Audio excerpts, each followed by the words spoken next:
I'm Caitlin Dryden, and this is Slut.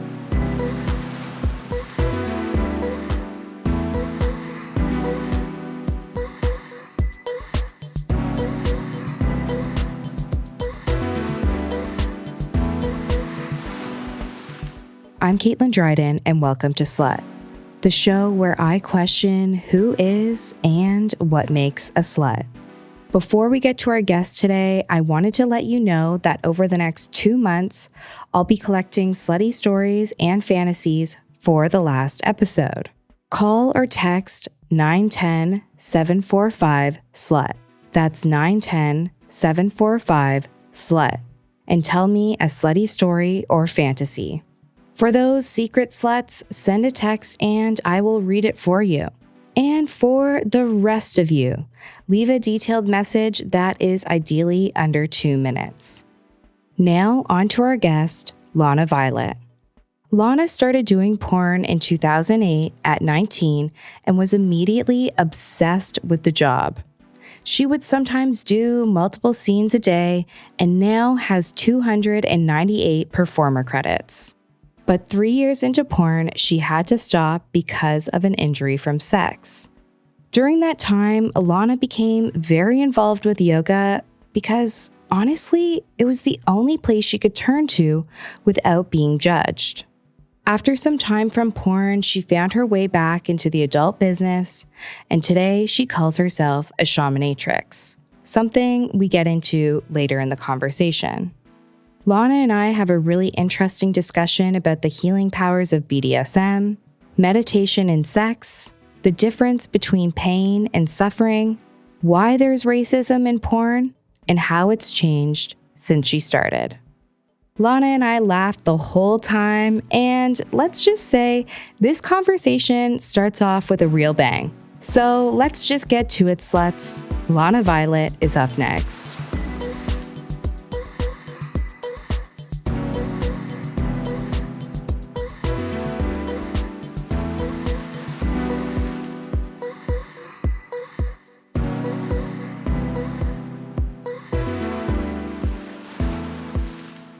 The last time I saw you, you said something that really stuck with me. And it was that you keep a strap-on in your car just in case for emergencies.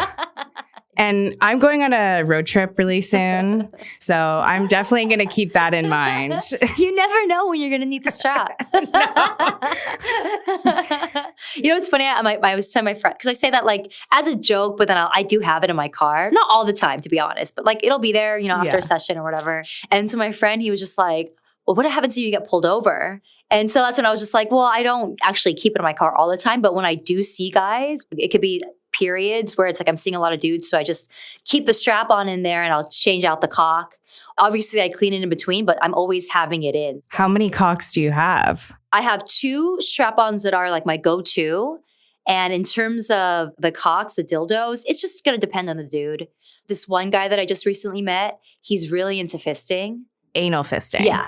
So we have our first session and I test it out, right? You just do a little what I'm doing for the listeners is I'm taking my finger and I'm just like rubbing around his rim. It's almost like how they tell you how you wave to a queen. Yes. Right? And you just like with those fingertips, you just kind of like going around the rim. And so I'm like testing out, I'm warming it up and just literally he swallowed all of me right up until I would say a quarter before the elbow. So I'm like, wow, he really does like fit. Okay, wow. Here we go. Like first 5 minutes, right? He's here for an hour. So first 5 minutes, I'm just doing the arm. I'm like, how does that feel on your forearm? It all depends. There's one other guy, this was years ago, that said he likes fisting, and the other guy was tighter. This guy was loose. And I mean this in an endearing way. He was definitely looser. Like he just went in and out. And I really thought I was going to get up past my elbow because that was his goal. But he didn't quite get there. So he went like right a quarter before the elbow. And then he wanted me to do both hands. And so I did prayer hands, again, warming him up. And then eventually I was able to do prayer hands up until halfway down my forearm. So we couldn't get both arms quite in. But I was able to like open my palms up a little bit. And I couldn't quite get the fist with double hands, but palms out a little, or wrist open a little bit, fingers driving in. The goal of this story was, it was a very exciting moment because a lot of guys talk a lot of talk, but he was actually about it.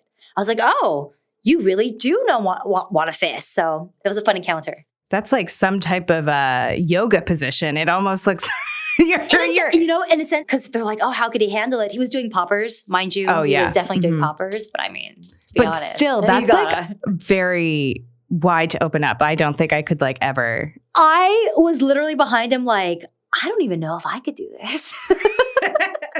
I was like admired, impressed, shocked, and a little jealous at the same time. I was like, wow, how are you able to do this? Yeah. Clean, so clean. His bum. Yeah, completely. Like, because I was going deep. Is that because he just douched it before? So I asked him what I like to ask my submissives is, what's your anal routine? Because everybody is different, male, female, whatever. What I have found is males, it's less prep for males. For me, my anal routine, if I'm doing a porn scene, I don't eat 24 hours before. Some girls, they can, the usual go-to. An anal porn scene or a porn scene in general? So I say porn scene because with porn, it's a lot more production. If I'm just shooting an anal custom at home for like my social sites, I could just not eat after 6 p.m. the night before, clean out in the morning, which is what most girls do in the business. I have one gay friend, he eats right before he does anal. How? I guess like I've done anal, I've like ate earlier that day or I've like done stuff, but you would really recommend not eating for like a substantial amount of time if you're really about to dive into that kind of play? Exactly. That substantial amount of time is always just going to depend on the individual. Like for me, I've tried the 6 p.m. Maybe it depended on the dick or something, but I've tried it a few times and it just didn't get me as clean as I would like. Me personally, my body, my intestines get a full sweep after 24. Yeah. And there's all these other like tips and tricks. What is it? Flaxseed pills people take it. But I know girls that have tried that and it makes it worse for them. Interesting. So anal is it's really like to each his own. Yeah. Yeah. Oh, definitely. So how many submissives do you have right now? I'm thinking. Because, okay, let me preface with this. Because I live in the LA area. So like if we're talking about present moment, right now I have 2 or 3 that I see every once a month. I have my international clients and then people that just come in and out that see me through advertisements or whatever. I'll have periods where maybe I'm seeing at least 4 or 5 submissives. And those 6 months later, in that 6 months period, I don't see anybody. I don't have a consistent schedule. If anything, I have consistent acts. Like there could be a bunch of guys that want pegging for some reason. Like it's a phase. Or it could be even that individual person. Like this guy wants more pegging. When I see him, the next time I see him, he wants more flogging. And there's some guys that like their certain thing. I do this thing called sounds. And what am I submissive? Have you heard of that? Mm-hmm. Sounds? Yeah. Yeah. Can you explain it though? More than no problem. So sounds, basically what it is when an object gets inserted into a urethra. And it's normally done with men, but females can do it too. I've seen certain female talent do it, like kink talent do it. I've tried it. I probably could get maybe 1 inch, 2 inches in. How did that feel? To be honest, it was uncomfortable. But I feel, mind says is it like a pressure feeling? Yes. I say yes, because it's like, it's pressure, but I think in my mind, I'm like freaking out because it's something so unfamiliar. So for me, when I first initially did it, it was just like literally an hour of just relaxing and telling myself it's okay.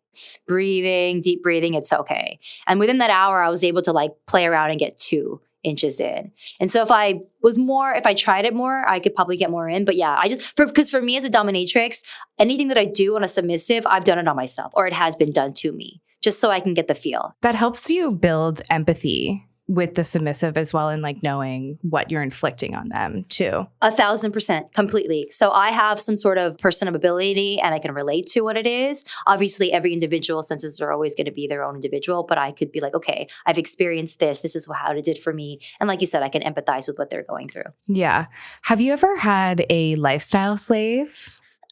Not. Or is it something you're interested in? So I was dabbling in it. I did it There's a guy I had like 2020. Yeah, 2020. Yeah, because everything was shut down. Was it 20? Yes, 2020. Because there's girls that have lifestyle where they're constantly catered every day. For me, it was more like, okay, every week you have to get me groceries, or every month you have to pay for my pedicure or clean my car. That's nice. Yeah, just like little minuscule things that I don't want to do. Or like what I had this one guy do, I had him read the white paper of companies and give me an analysis of it. So you're putting them to work. I'm putting them to work, yeah. Because like other things, because some things I like to do, like I like to cook. A lot of the guys, they want to do like really remedial things around the home. I'm just like, well, I like doing all that kind of stuff. So what's some things sometimes I can do it better too. Yeah, seriously. Like you don't know where my shit is, and I want you to go through my stuff. So that's like a whole other situation, like a whole other mindset. But like I was trying to think, like, what else can I have? Other tasks that I like to do that I could just have them do. Yeah. So I assigned them that. So you have like described a few different things within this short amount of time, but you've always been like this. When you were younger, you described yourself as a nymphomaniac, but you also grew up in a Filipino Catholic home. How was sexuality treated when you were growing up? Not even mentioned. I mean, I remember learning about what sex was in school, like in the 3rd grade. And I asked my mom about it, and she gave me the whole stork story. Girl. Like, kids are already talking about it. I mean, the teachers were saying that it was bad. Yeah. I remember Married with Children was super big around that time. And the teachers were going on this whole tangent about how terrible that show was and how awful and not against, or it was against God or whatever. So yeah, for me, sex, it was like, it wasn't even talked about. It wasn't even acknowledged. Anything that I ever learned about sex was literally through my peers and through my culture. What was the first thing that you learned about sex? Oh my God, you just triggered a memory. I remember, okay, so I went to Catholic school. You go to church Friday in school and you go to church Sunday with your family. And you grew up just outside of LA. Yes. Yeah. And I remember the priest was talking, he was talking about sex in the homily. And I made a comment about, oh, it looks like they were having sex. In hindsight, I feel like in my mind as a kid, it was okay to say that because the priest said that. And I remember I got into so much trouble. I had to go to the office. All the nuns came in and they were just telling me like, you shouldn't be saying that. And I was like, well, the priest said it. And they got even more mad. And as a kid, impressionable, you think that what these leaders are saying and doing are fine, and come to find out it's not. And so it was just completely hypocritical. But to answer your question, that was like my first experience with like not a sexual encounter, but sexual knowledge, information. So you were demonized immediately. Immediately. What started to happen after you knew what sex was? Did you learn about it in school? Were you flirting with your friends at school? Were you talking about it? Were you learning about it through the media? What was the next step after that? I would say more media. My mom was really strict, so I didn't really get to hang out with anybody or go to parties. And that's when they would actually talk about it and experiment with it. Music. Definitely hearing music growing up, like certain rap songs, certain pop songs even. Thong song was super big. Oh, yeah. When I was in the 6th grade. I didn't know. That's the first time I figured out what a thong was, mind you. But in terms of like sexual encounters, it wasn't until high school. High school, the best way I could put it was like, I found out there was a life outside of Jesus, and it just opened up a whole world for me. And I would sneak out to parties. Okay, and this is the thing. So like, this is when I started to become more sexually expressive in high school. But it was teetering on the edge of expression. I would give hand jobs. I'd make out like crazy. I let dudes finger me. I do blowjobs. But I wouldn't have sex because I was so ingrained. Catholicism ingrained in me about pregnancy. It scared the shit out of me. So I was definitely one of those girls that like gave anal before I gave vaginal. Oh, wow. Wow, that's interesting. So you felt like doing anal was better and more pure than having vaginal sex? Pretty much. I mean, it was never demonized in the Bible. So I just assumed in the thought process, if you didn't tell me this is wrong, if I wasn't told this was wrong, then it can't be wrong, right? Because it's like they're telling me everything that's wrong anyway. So if you don't tell me this, then it has to be fine. Do you think that you were rebelling against Catholicism? Completely.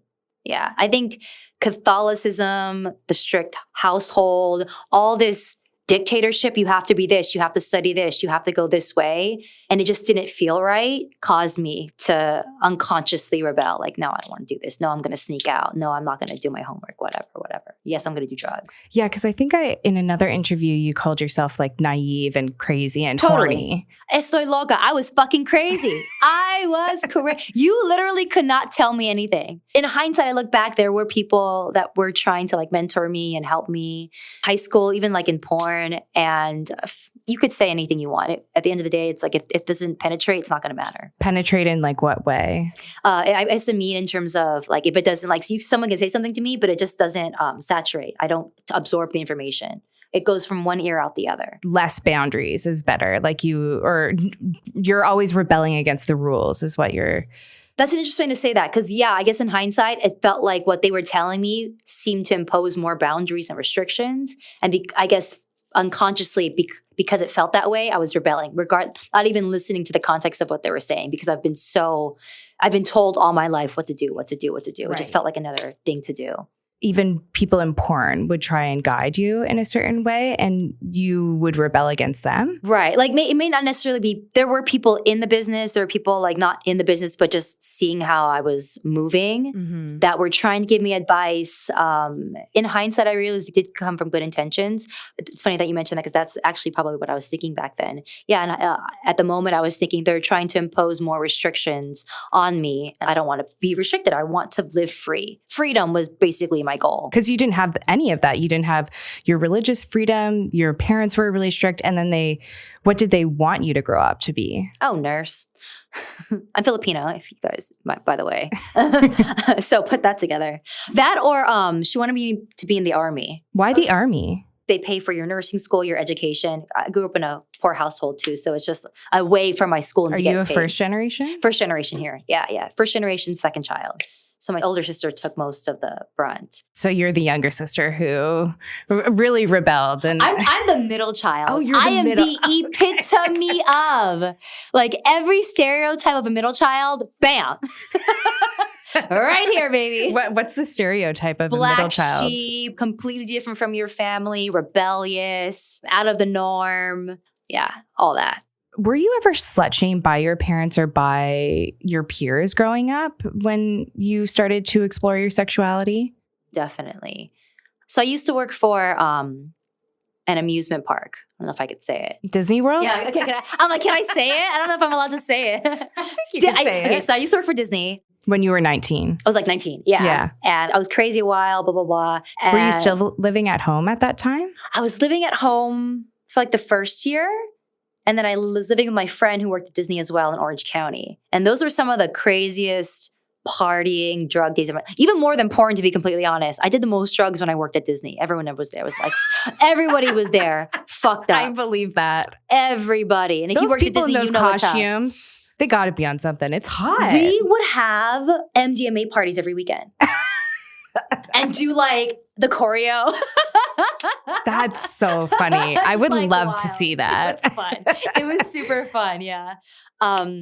And I told my friends originally that I was going to be a makeup artist. And then this one guy, I wish I knew his name because I'd call you out. But basically, he used to do the dwarves with me because I used to be a dwarf. And so he basically went to everyone and was like, did you know that X does porn, she does porn, he literally went to everybody and was just announcing it. Wow. And so my friends approached me about it and they were concerned. There were some that were just like, oh, this is stupid, you're a whore, whatever, that were condemning me. And there were the few that were just like, we're just concerned. It's a pretty sketchy business.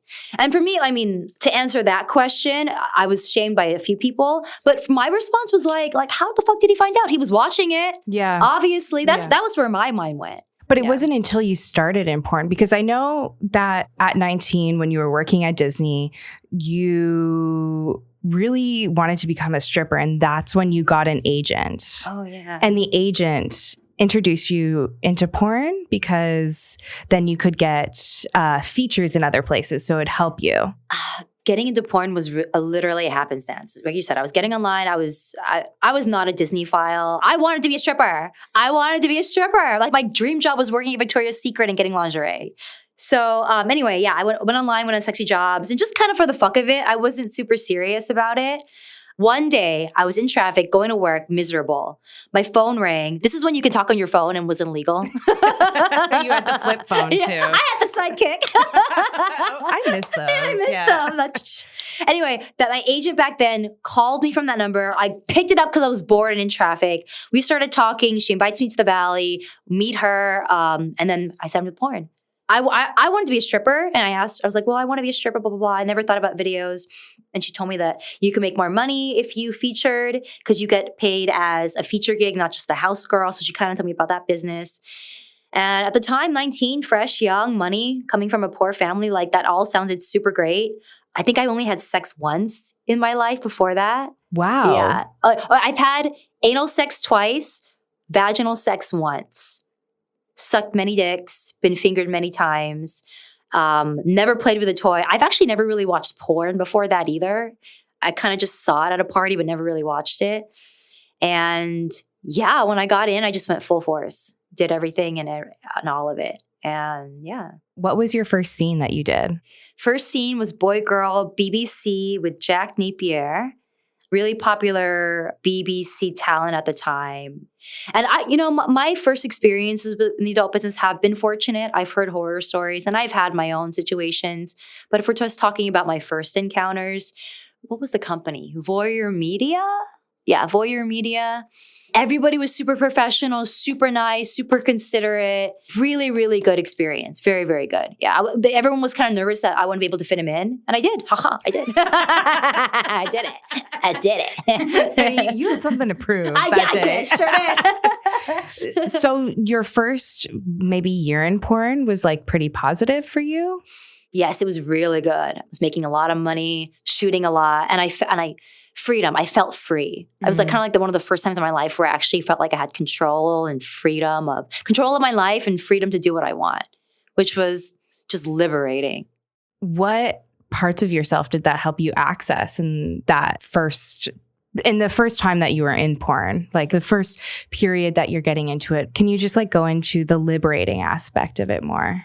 Well, just a little background, because we were talking about like my childhood and stuff and growing up. For me, I was a very curious kid. And so when you tell me I can't do this, I'm not allowed to do this, I shouldn't say sex or whatever, I asked why. And I would just be condemned because God said so, because I said so. And with that, it left an imprint when I was growing up. And so fast forward, here I am coming into porn where I'm not being told what to do. And if I did ask a question, if I was curious about something, I would get an answer. Oh, why do we do this? Or why am I shooting it this way? Or why are we shooting a squirt scene or whatever? How do you do that? Like, especially if it came to, because I knew porn and a lot of it was porn related, but even just like asking and inquiring and getting answers to that was liberating. Just being able to like have conversations or having my answers be met and not just be told what to do. That was liberating. The freedom of being able to buy what I want. That was liberating. When I saw you, when I first met you, when I was talking about my first set of lingerie, like that was just like, oh my God, I can get something actually really nice at Victoria's Secret. Victoria's Secret was like the shit back then.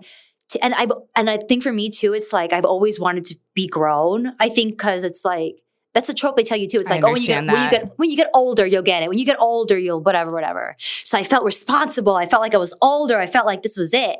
I could pay my bills. I could drive my car. I could go where I want, go to the parties. So that was nice. That was nice for a good year.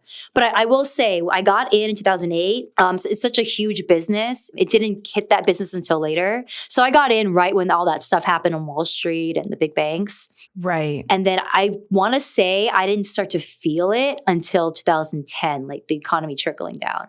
Work was getting slow. The rates were getting really low. And that's when I explored other aspects in the adult business. What did you explore? At that time, companionship work. What's that? Escorting. Okay. Yeah, my agent at the time, she's like, you should try this. And so I was like, okay.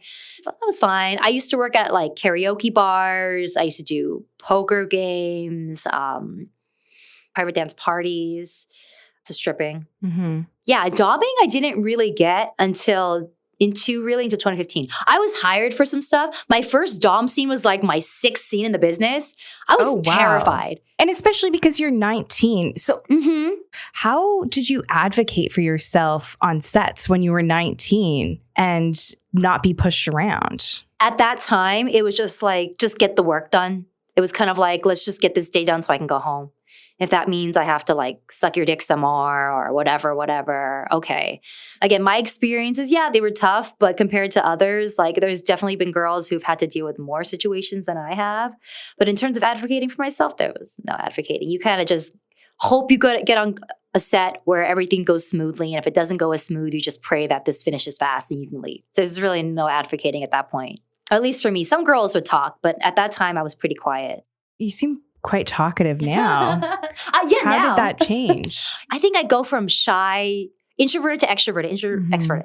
If I'm not familiar with something, I just take a step back and I observe. And I think because I was so new in the business and it was giving me everything that I wanted, I didn't want to like fuck it up. The freedom, the money, being able to embrace your sexuality. Yeah, like all that. Like being able to pay for my bills, being able to go to a party. If I wanted to go to Mexico, I fucking could. If I wanted to give money to my family, I fucking could. So this industry was providing that for me, and I didn't want to cause any problems.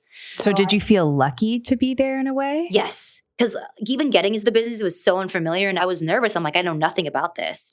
But when I made that decision to get into it, it was one of those things where it's just like, it's better than what I'm dealing with now. So why not fucking try? And when I got into it, I loved it. And then back to your question about the whole, like, how do I advocate for myself? There was no advocating because I was more nervous and scared of this being taken away from me, which equated to freedom and liberation. What place did that put you in the long term, not speaking up for yourself? I guess the long-term effects at that moment, because I wasn't advocating for myself and I wasn't speaking up, I was doing things that I wasn't comfortable doing sometimes. And this goes into like energy and frequency. This is how I kind of see it. Like you're doing, whether it's sex or whatever, you get imprints of other people on you, right? And so I feel like because I was doing things, I was around people and I was doing things that I didn't want to do, it just left all this stickiness and debris that eventually, like after a year, 2 years, I think the 3rd year when things were starting to go down and I'm like, oh shit, my moneymaker. And then I got hurt. That on top of like all the debris that I was already accumulating just caused a lot of like heaviness. And so I tried to leave. I tried to like figure something out, but literally everyone would tell you like, oh, you're a whore. No, once you go into the business, that's it. There's no other trying for anything else. Oh, that was your question. So me talkative now. Back then, like if I'm familiar with something, I become more extroverted. I speak up. Like now I'm speaking up. I'm saying things. I'm a talent assistant for a production company and I will say things like, why are we still here? How come there's no water? This girl's been sitting out for 6 hours, hasn't done doing anal scene. Like, how come we haven't started? You know, so from my experience, from the experiences from girls that have gotten into the business and it has become a more saturated market, there are more people speaking and there's more experience to speak out on, which I appreciate. So you wanted to get out of the business and then you got injured. What happened? So my injury was basically sex related. Cyst, broken, not like a tilted uterus. I won't go too much into detail, but it basically stopped me from doing porn. And I wanted to be a porn star. Like I wanted to be Austin Akira and I got on the same time. That's what I wanted to be, fucking porn star. Like this is it. This is my dream. And that shattered it. So how old was I? I think I was 21. Yeah, 21. Oh, wow. So yeah, so that was pretty early on in your career. But I was shooting a lot. Like I love porn. I was shooting 2-3 times a day sometimes. This is before like content creation. I was just shooting for companies. I had a scene in the morning. Another company wanted to shoot me again. I'm like, okay, yeah, fuck it. Let's go. So it was like a 9 to 5 almost. Pretty much. Yeah. I was shooting a good like my first years in porn, shooting consistently for about a year, 2 years. And then the 3rd year was kind of like, okay, I'm kind of over it. This isn't sustainable. Like, what else is there? And yeah, like that was a pretty traumatic part of my life because, like I said, all the debris from the years of doing it. And even if I wanted to get out, even if I wanted to turn a direction, literally everyone's telling you, like, no, once you're in porn, that's it. You can't do anything else. People are going to find out. They're not going to accept you. All that. It was like no hope. Like it's not even so much of a choice. I stayed in porn. There was really no other choice for me to do. That sounds really hard. It was a hard period of my life because it's just like basically telling you you're worthless. Feeling worthless sucks. So that was hard. That was really hard. And even like fast forward when I got into yoga, or the reason I got into yoga was because like I remember I tried to apply for secretary jobs, desk jobs. I got a desk job once, but then it was super boring. So I was like, well, then what's the fucking point of this? In hindsight, when I thought about this, I realized like yoga was the only thing that would accept me without condemning me. Because if I went to religion, if I went to like an AA group or some sort of supportive group, they condemn you first. What you did was bad. It was awful. It was sin. Once you let all that go, then we can accept you. So you have to completely take that away. With yoga, it wasn't so much like condemn. It was more like, okay, you've made mistakes. How do you learn to love yourself and to accept all that? And so, yeah, when I got into it, I just felt like it was the only thing that accepted me, the only thing. Like even I didn't accept myself because I believed what everybody was telling me, like I was worthless. But that really saved me because I could have been like an August Ames who, rest in peace, took her own life, or some other girls that I know aren't as famous, but that have taken their life. So yeah, it's hard when people tell you that you're worthless. I'm just like sitting with all that because it's like really heavy, and it's like something that gave you a lot of freedom and let you embrace parts of yourself, but it also like took over your body in a way. And once you like see the money coming in, it's kind of hard to say no and to stop it. And I just like couldn't imagine like feeling like you don't have a place in the porn community anymore because you're not able to perform, but then feeling rejected elsewhere. Yeah, I mean, it's typical burnout like any other business. You know, I just burned out at the time. I wanted to discover other aspects. Like that just was naturally what I was pursuing, and society was telling me, no, you're a whore. Like that's all you're ever going to be. You can't go be a secretary. You can't do this. And yeah, that's how I got into yoga. So in regards to when you were saying about yoga said, we accept you for who you are. Was it a group of people or was it the teachings of yoga that taught you that? Initially, the teachings. So another funny story. This is all like happenstance. I was driving, depressed as fuck. I actually just quit the desk job. I was driving, so I'm going down the street. I see free yoga, a sign. And so I go in, inquire about it. Yeah, a week free, blah, blah, blah. So I go to the studio, I go to a class, and I end up going to that studio. They had like 6 classes a day. I would go to at least 3 to 4 classes a day every summer. So initially when I would go, I would just go and take the class. And the teacher would say something that just kind of meshed with me. That just like, oh, it was, maybe it's an inspirational quote here or a little mantra here. And it seemed more inviting than like if I went to church or if I went somewhere else where that's, again, in hindsight, where I realized anywhere else I went seemed like they condemned me. With yoga, it just seemed like they were allowing me to make my mistakes and allowing me to feel. So little things that they would say here and there, because I never told anybody that I did it. I was so shamed about doing porn. I felt shamed. I was being shamed. And I remember like down the line when I think like winter time came and they had like a teacher training, I told one of my, because okay, this is what happened. I ended up getting arrested for something, and that's a whole other story. That's a whole other podcast. What did you get arrested for? I got stopped for a rolling stop, and they found a bunch of charges on me that, I mean, I've got arrested before and they didn't find charges then. So I don't know. So I don't know like where these came from. But basically, I didn't pay a ticket. So I thought I paid this ticket. It didn't show in the court that I didn't pay a ticket until, a warrant. I had a warrant. Oh, okay. I had a warrant out for my arrest. That's what it was. And so, yeah. Anyway, that happened. Told my instructor and kind of just told her everything. And she was like, oh, okay, well, we still want you. Because it was during the first weekend of training and I didn't think they'd want to accept me. And so I was already feeling down. I was already projecting that she was going to deny me. And she was like, oh, okay, I understand. It sounds like you've been through a lot. We still want you in the training. So that was like my first instance of acceptance. And then it all just kind of built from there. Like I was saying, initially it was the teachings and then like this one woman accepting me. And then through the teachings, through my training, learning and understanding more, it helped me just to learn a lot more compassion, more than anything, just compassion with myself. How did it feel in that moment to finally have somebody accept you? It was refreshing. Like I cried. I was projecting. I was already preparing to cry for her to deny me. But it ended up being like tears of joy. Like, oh, wow, I've just told you everything and you still accept me. And I hadn't experienced that for a long time. It was years of just people, a good year of just like, oh no, you're a whore. That's all you're ever going to be. That's it. You've made your choice. Were you getting that from people in the porn industry as well? Porn and just anywhere else.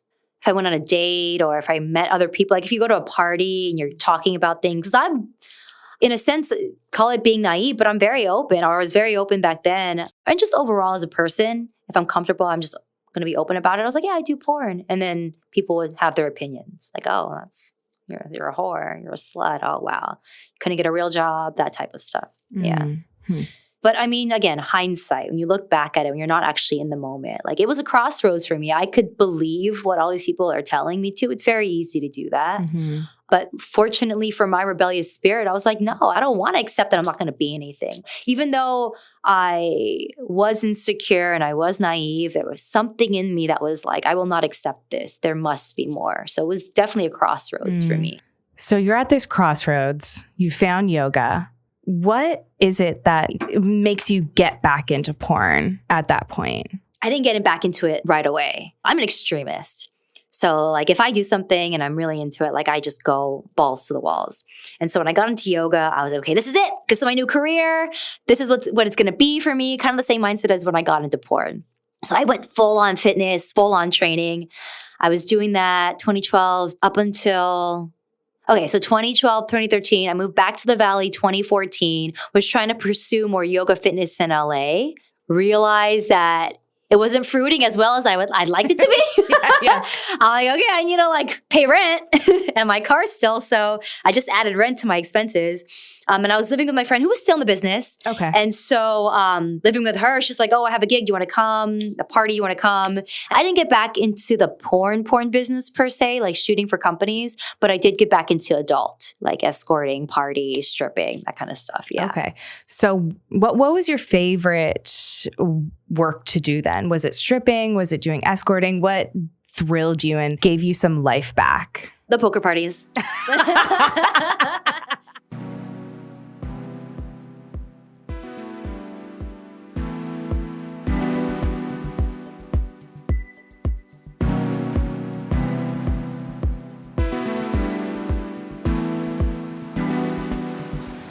Hold on, sluts.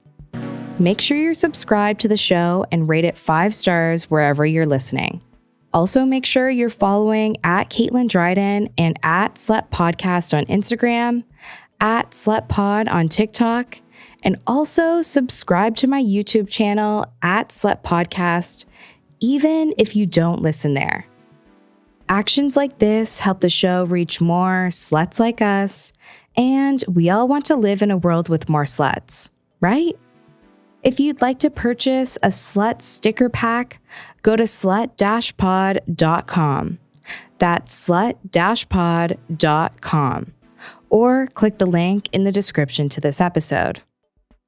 They are only $15, and I know you spent more than that on a Barwell vodka soda last week.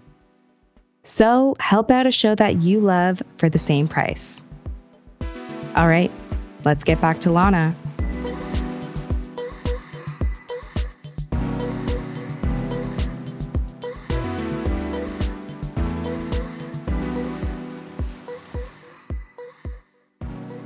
Something you said earlier was that yoga gave you a religion almost, or a sense of spirituality. And I read an article this week that was talking about how BDSM is also a spiritual practice.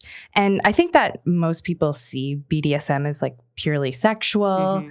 And, sometimes it is, but it can be a really effective tool for healing. Yes. And the reason it's an effective tool for healing is because it taps into 3 of the most primal human forces, which is pain, power, and sex. And the part that I want to talk about with you right now is the pain part. And to talk about the pain part, we need to understand suffering. Suffering is not a physical sensation, but an emotional reaction to any number of causes. Whereas pain can be a solution to suffering. And it can be a psychological anesthetic that removes anxiety, guilt, and even depression. So I guess I'm wondering, did you start to do more BDSM at this point? And how did that heal your suffering? So first part, yes. 2015 is when I really started to get into the dom game. Little side note on that. I met a producer. He basically was doing a site. Asian dominatrix do really well, apparently, especially blonde ones. And he was trying to convince me. And I was still kind of, I didn't consider myself a dominant at the time. But anyway, I said yes. And with him and through him, I really built my dominant persona. What's your persona? What I mean by that is I built up my dominant character because I was still pretty submissive. I was still, and like I talked about earlier, introverted was something I was unfamiliar with. So the more I shot, the more technique I learned, the more skill, the more psychological aspect came, the more I was able to not only, because at that time, it was just about improving and gaining skill and knowledge. And then through the years, I would say within the past 3 years, I've really figured out what I like to do and what's like kind of like what I cater to and what my niches are. What are your niches? So I like to talk a lot. So a lot of like, I don't want to say degradation, that's just a facet of it, but more just a lot of talking. I go through phases. So right now it's a lot of pegging and it's a lot of sounds. So which can incorporate, we're talking about pain, but it's not as like torturous as say flogging or whipping. But I mean, pain is subjective. So, but I love everything you were saying about like the pain and the suffering, the psychology of it. So with dominating, so when I first got into it, it was me expressing my pain through others. So it was just a lot of me taking my pain out on others. Like my favorite was the flogging, the whipping. I think the site's called Asian Cruelty because there were 2 sites that I used to work for a lot, Asian Mean Girls and I think it's Asian Cruelty. Asian Mean Girls is just bratty dominatrix stuff. You're like a hot girl, but you're a brat, right? Asian Cruelty is more of the sadistic masochist type of things where it's literally, it could be a 5-10 minute clip of me whipping a guy. And it's just all like, it's ASMR, shh, shh, shh. And blood, like all that. That was so cathartic for me. I used to get abused when I was a kid. So subconscious pattern there. So doing that, it was just cathartic. It just felt like a release. And now if you move in the trajectory of my dom career, where I'm at now, like I said, I talk more. It's really more the mental. For me, I want to penetrate your mind. A great session nowadays would be if I just literally sat down, didn't touch you, and I was talking the whole time and you came. That's been a goal of mine lately. And it's achievable, but it just means that I have to really dive into like what turns them on, what's their mentality, what were their past traumas, if there were any, what was their reason for coming to me. That's another thing too, I'll make a side note because when I was first doming, I would take anything. And even like you can make this argument important too, you kind of would just take anything. Take any job? Take any job, yeah. Even if it was something that you're unfamiliar with, you weren't quite comfortable. Like I did race play stuff before. Race play was really the big thing that I don't want to say I regret, but because I experienced it, whatever. But I definitely don't do it anymore. Okay. How do you think about race play now, those scenes? Look, porn is just a reflection of society. So if there's like, for example, like the step category, it always shocks people that step category is like the biggest thing. And I'm just like, well, what is it saying in our society? Category? Stepson, stepbrother, stepsister. Oh, yeah. I heard a fact, actually, I think Riley Reid mentioned it on one of, I don't know what podcast it was, but the step category goes up during holidays. So back to your original question, I think, look, whenever people want to criticize porn, I think we should look deeper into what's happening right now. There's a lot of trauma and triggers and pain that people aren't dealing with. And so when somebody comes to me in a BDSM session, in their life, they haven't explored a safe way to express and to feel out their pain and to be able to suffer. Because like you were saying, suffering is mental. And I feel like our society has conditioned us that suffering is part of life, which it is. So going back to the session aspect, you come in here, it gives you a safe place to feel pain and a safe place to feel suffering. Because we need to process that. It doesn't go anywhere. Whether you get it through flogging or it has to process somewhere. Maybe it's through a school shooting or a rape. Like the energy that you're holding onto, it doesn't just go away. It doesn't get suppressed. It has to be manifested somehow, some way. The manifestation isn't always helpful or beneficial to society. If anything, it's detrimental. Yeah. So to your point, porn is just a reflection of what's going on in our society. So if our society is racist, porn is going to be racist. If our society is sexist, it's going to be sexist. Yeah, porn is just catering to people's interests. Mm-hmm. So if a guy's like, I want you to be a submissive Asian being beat up or whatever, why is that your fantasy? That's my question. I'm just like, I'm at a point in my career where I'm like, oh, sir, why is that even in your mind? Like, where does that even come from? Not of a judgment way, but I'm more like, help me to understand where this is even stemming from. Over the past few years, we've seen like a huge increase in violence towards Asian people and Asian Americans, particularly Asian women. In 2020, it increased by 149%. In 2021, Ember Snow, Filipina porn star, said this after the massage parlor shootings. It's a sad truth that Asians will always be fetishized. But I have seen the industry trying to take steps to cast us in roles where we are just another girl. The more that happens, I think the less of a fetish Asians will become. You're never going to escape the geisha or the massage parlor stereotype. That's unfortunate. But if you have 25 non-Asian roles for every one massage parlor role, then it lessens the impact. Mm-hmm. How have you seen the porn industry change since you started in regard to the fetish and race play? I mean, like she said, it's definitely changed. And I'm just going to, again, it's the reflection of society. When you're not just thinking of Asian girls as submissive or certain characteristics, then it's not going to be as popular because, again, porn is just feeding interest. So for companies, at the end of the day, all they care about is their bottom line. Mm-hmm. So whatever sells. And so if society is telling these porn companies through their reviews, through their ratings, through the views, oh, I like watching this, that's all they're going to read. Because corporations don't really necessarily care per se. I mean, that could be with any company. It's just what the profits are. So I feel like the more we as individuals lessen that stigma and are more open to discussion about this, like like you were saying with the whole Asian hate thing, like why are we even causing 149%? That's such a huge thing. Like, let's talk about that. Let's put that out there. The more we have these discussions, the more we have these awareness, then that will be reflected in society and therefore reflected domino effect in porn. And therefore we have less of all this other stuff. Mm-hmm. So it's all these trickling downs, I feel. We can't just be like, oh, porn needs to be better. Well, society needs to be fucking better. How do we do that? Let's start there. Do you feel like you had no other choice but to do those kinds of scenes when you first started? Oh, yeah. Yes. And it goes back to the whole, like, this is providing everything that I want. Like, for me back then, it didn't, like when I was first doing it, it didn't bother me. But when I kept getting these roles and then like the tropes, like, oh, make an accent and act dumb, like then they're just like really adding on to it. And you're American too. Straight up. I'm straight up first generation American. I was like, what motherfucking accent? I can give you a Latina accent. Like, I'm from the barrio. What are you talking about? Yeah. So, especially now, like there's a lot of first, second generation girls. What would you like to see the industry change in regards to these types of scenes? I don't know about change, but I will comment. I like and appreciate the idea of having an assistant, a liaison. Is that how you say it? I think so. Pardon my French. On set. So more accountability, right? So you would just have another head, another person to feed back off of. So I do appreciate that. Honestly, if someone's asking what I want to see in a change in porn in general, I think everything should be behind a paywall. If we put everything behind a paywall, that can just, I don't want to say help a lot of things. That's pretty general, but it could be a start in access and availability to what is out there. Yeah. But yeah, with the whole, like, if we're talking about stereotypes and stigma in the business, that's a societal culture thing. I can't really stem specifically with any sort of change with one specific thing. Get back to me on that. Okay. Let's see what happens. We'll get back to you.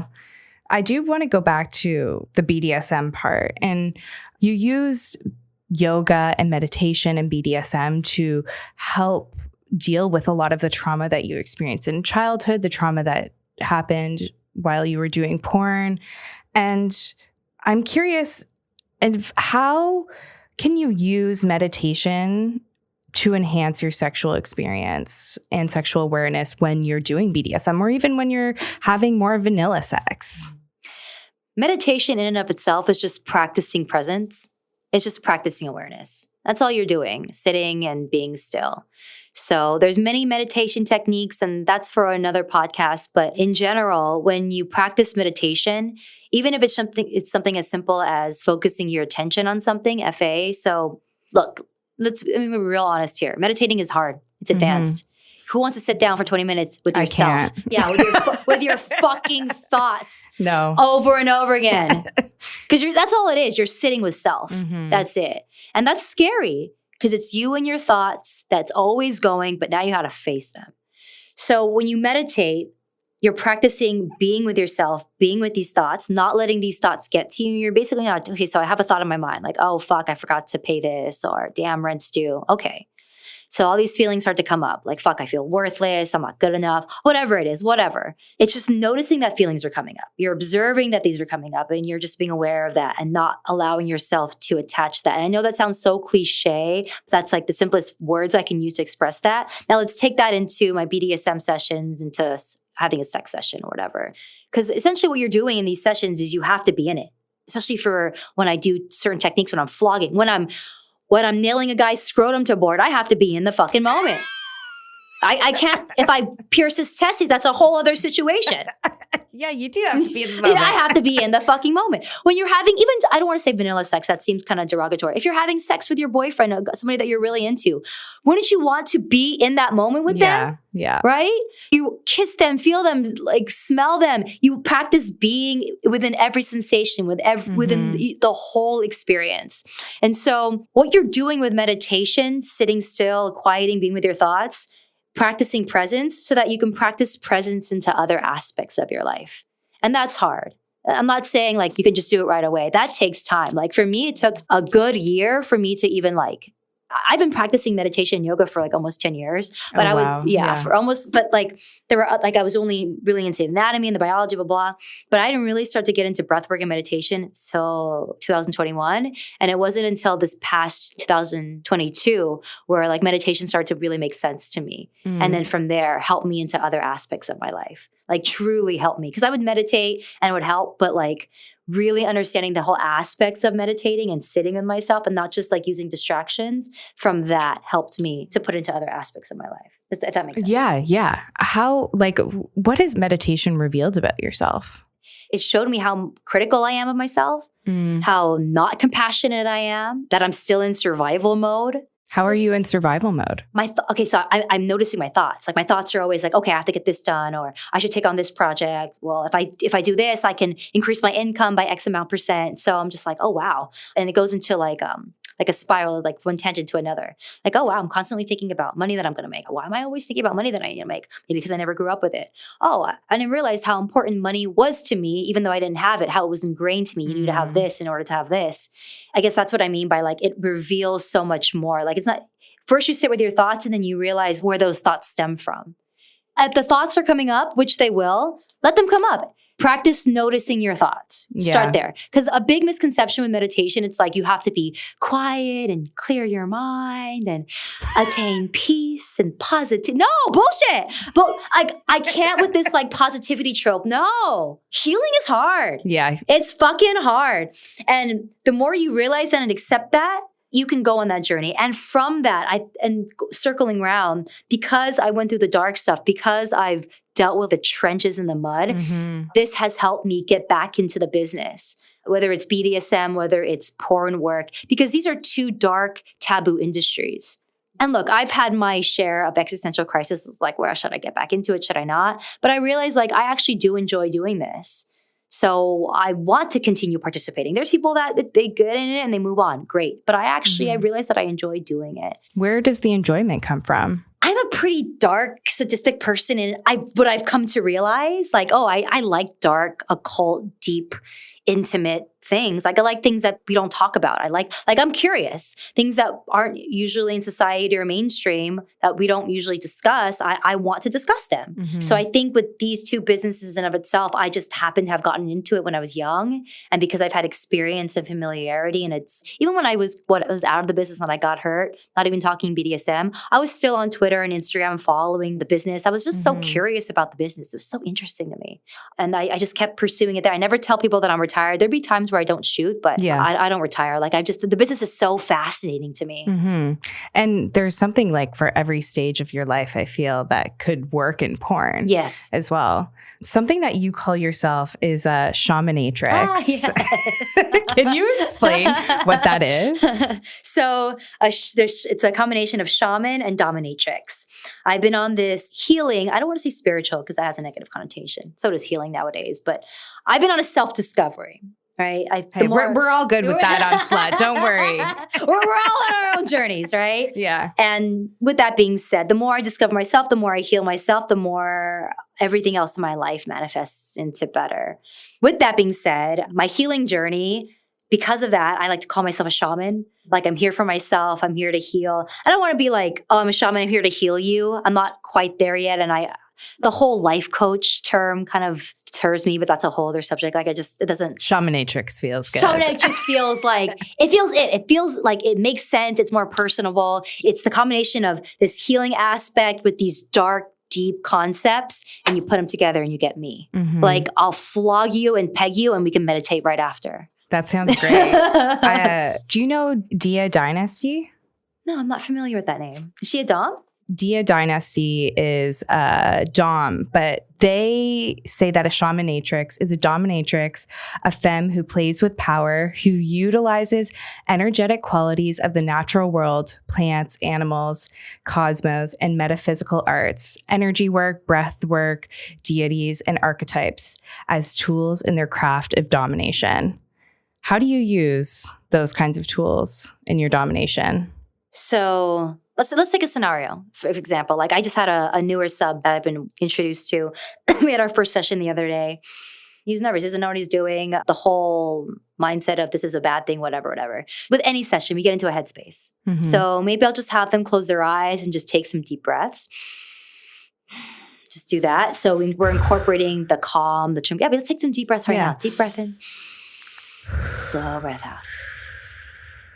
So first, we're just tapping into the nervous system, right? Incorporating the meditative aspect. And then from there, we go into subspace, into play space. So that was a beautiful description. You're taking all these concepts of connection, of awareness, of presence, and we can incorporate other external stimuli like plants, floggers, whatever.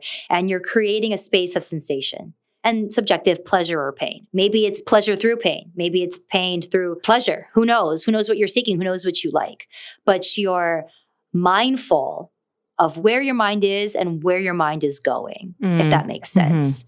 Because when we think of shaman, we think of dominatrix, they seem like two positions or two opposites, two juxtapositions, but they're actually the same side of the same coin.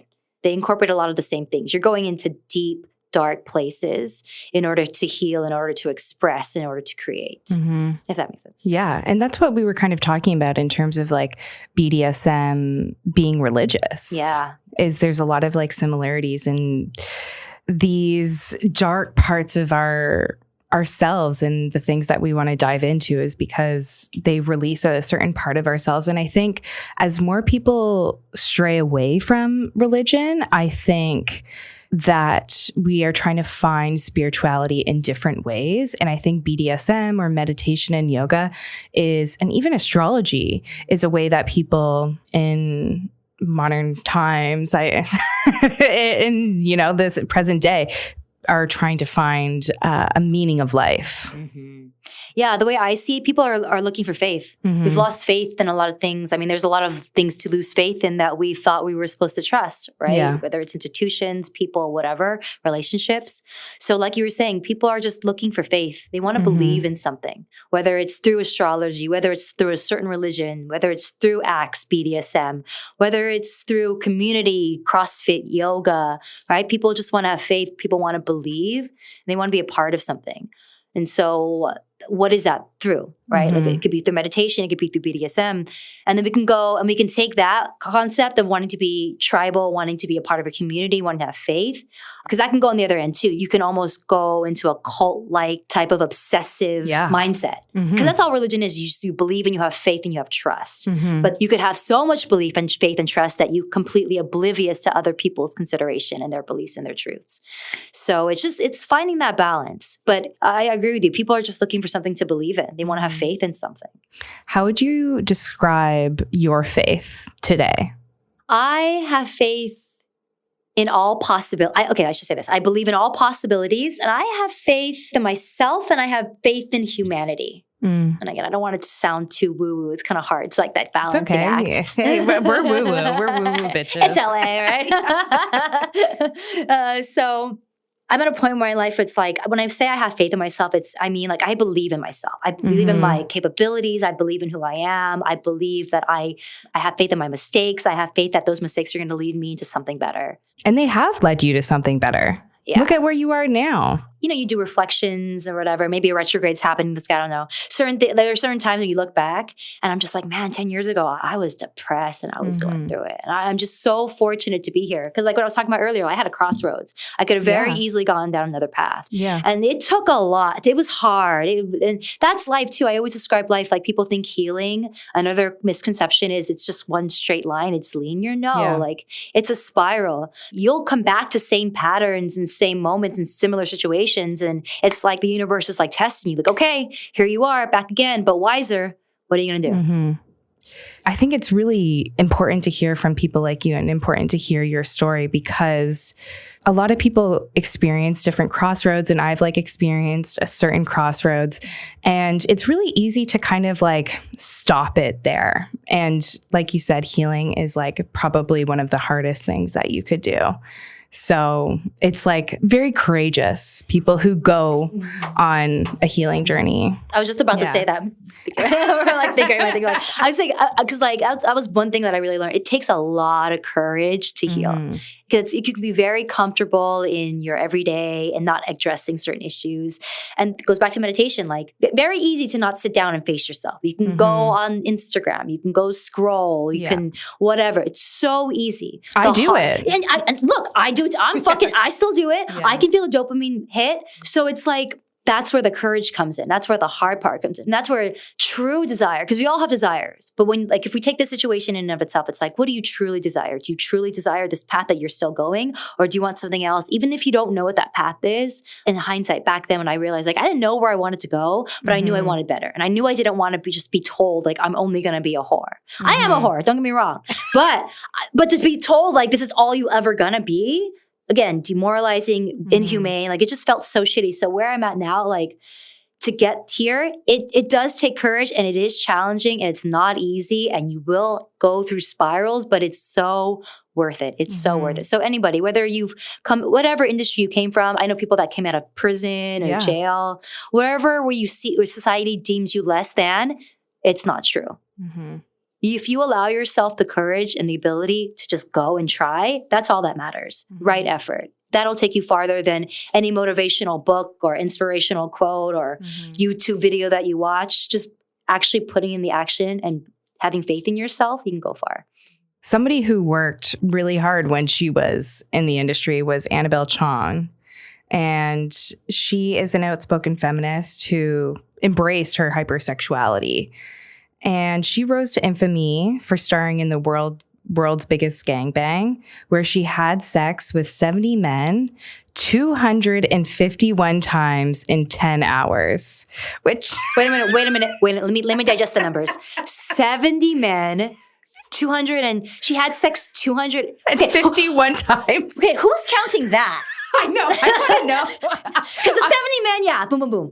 Who's tallying? Okay, she fucked with guy 3 times. But back then, I'm assuming she's a 90s, 2000s. 90s, early 2000s. I actually watched it this morning because I was a little curious. I was just I'm gonna watch it. Send me the link. Share the link. But she was really interesting because she was such an outspoken feminist and was in university at that time. She said, "Don't you think that by putting women on this terrible pedestal where they're all pure and perfect is kind of terribly constraining on women? It really puts this terrible limit on what they can do in life. It's just another way of controlling and limiting the avenues of exploration that women are allowed to do." So for the last question, second last question, has porn taken certain gendered constraints off your life? I guess being a dominatrix, because Asians are viewed as submissive. So having a dominant Asian or an Asian dominatrix is kind of taboo. Well, vice versa. Like being a dominant woman in the industry has seeped into my personal life, and being dominant in my personal life has seeped into my BDSM dominatrix, domina persona. I guess that's the only example in terms of gender, female, that I can think of. Well, what I was just even thinking for you is you were brought up and you were taught to be quiet and hold back parts of yourself. And through learning about all these different avenues, you've been able to like express yourself and fully present yourself and then become more dominant in your life and also in your work. Yes. I concur. You concur. How I love to finish all of these episodes is by asking what a slut is to you. A slut is a free, liberating, outspoken male or female, because slut's an identity. Someone who is just, like, not even just sexually, because sexual is already implied. They're just free and liberated and outspoken, wholeheartedly, authentically themselves. That's a slut to me, too. Thank you so much for everything. Thank you. Thank you. Such a pleasure.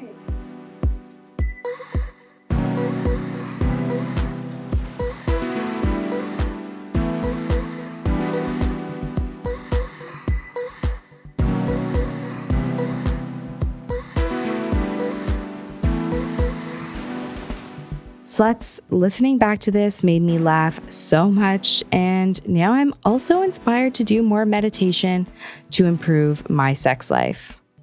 Thank you, Lana, for coming on the show. It was such a pleasure to have you. If you have a slutty story or fantasy, call or text 910-745-SLUT. That's 910-745-SLUT. And tell me about it to be featured in the last episode of the season. And make sure you're following at Caitlin Dryden and at Slut Podcast on Instagram and at Slut Pod on TikTok. Also subscribe to my YouTube channel at Slut Podcast, even if you don't listen there. It's really important to do this so the show can find more sluts like us. And honestly, doing all these things doesn't hurt you, and it's really easy and it's free. So please help a slut out.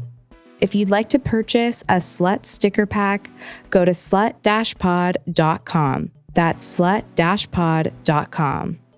This episode was edited by Angelica David. Graphic designs are by Keisha Gargarello. Song is by me, but with help from Michael Mason and Corinne Davis. And thank you for getting slutty with me. Let's meet here same time next week, okay? Bye, sluts.